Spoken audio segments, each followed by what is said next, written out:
Suite au retard pris dans la mise en œuvre du chronogramme des élections et des réformes politiques et institutionnelles, les autorités de la transition ont décidé de rencontrer les partis politiques pour recueillir leurs suggestions et propositions sur la tenue des prochains scrutins. Présidé par les ministres de l'administration territoriale et de la décentralisation, porte-parole du gouvernement, ces cadres de concertation se veulent inclusifs.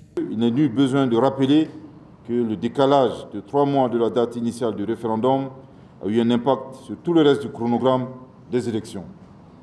Aussi, la prise en compte des nouvelles circonscriptions administratives issues du processus de réorganisation administrative et territoriale nécessite un minimum de temps pour les structures en charge des élections.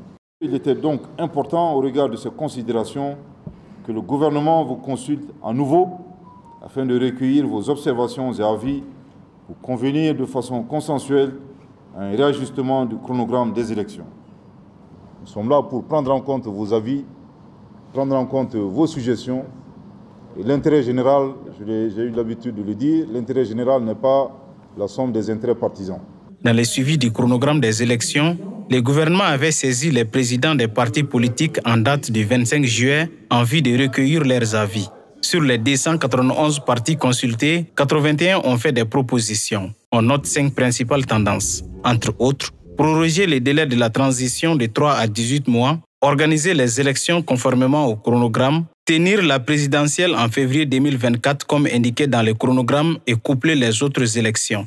Après les échanges, beaucoup en sortent optimistes. Nous avons une nouvelle constitution et cette nouvelle constitution a amené des changements dans la loi électorale qu'il faut d'abord consacrer au point de vue loi pour que les élections se fassent dans les bonnes conditions.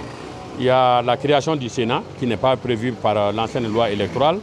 Il y a le vote des députés de l'extérieur qui n'est pas prévu et d'autres choses dans la Constitution. Nous voulons sortir rapidement, le plus rapidement que possible de la transition, mais il faut sortir de la bonne manière.